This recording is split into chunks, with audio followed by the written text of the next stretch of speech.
May palusot pa si Jack Rawan kung bakit natalo sa Gilas. Binanatan tuloy ni Coach Tim Cone, kaya tara kwentuhan.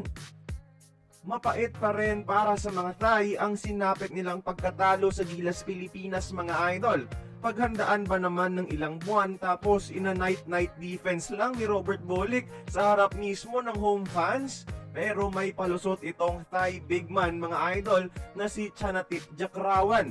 Sa isang interview, sinabi ni Jakrawan na kagagaling niya lang sa injury at 80% lamang daw siya noong kinalaban ang Gilas sa finals. Grabing alibay, meaning ba kapag 100% matatalo ang Gilas? Ang dilulo mo naman, boy, si Jimmy Malonzo nga, masakit ang tuhod, injured sa group stage. Pero naglaro pa rin versus Indonesia at Thailand at naging best player pa mismo ng Gilas sa dalawang pinaka-importanting larong iyon.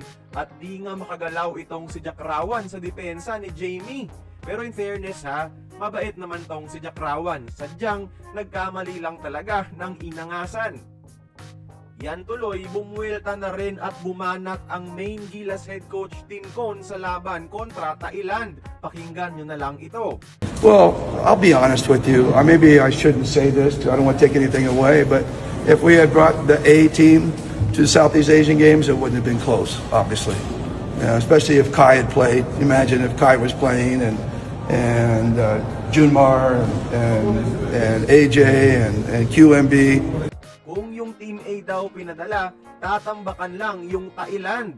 Nang sinabi nga niyang what if naglaro si Kai Soto, AJ Edu at QMB, pansin nyo bang medyo pinipigilan niya yung tawa? Dahil alam niyang magiging basang sisiw ang mga hambog na big men ng Thailand sa mga bigating sentro natin. Kay Malonzo at Manzano nga, hirap na si Jack Rawan. Kay Kai Soto pa kaya? Imagine ha, Team C lang natin nakalaban nila na may 5 practice lamang ayon kay Berto Bolick. At may tulong pa sila galing sa referee, best lineup na nila with 3 months preparation. Pero talo pa rin sila, umaasa pa sila na makakapanalo sila sa Team A. Baka nga mas lalo pa silang mapapahiya. Buti na lang no, nagkamali talaga ng inangasan ng mga Thai. Dahil ang Gilas, tahimik lang sa umpisa pero kapag bumawi, di ka makakatulog sa panalo. Kaya mga idol, good night. Anong masasabi nyo sa palusot ni Jack Rawan? Join the conversation, magkomento lamang sa ibaba.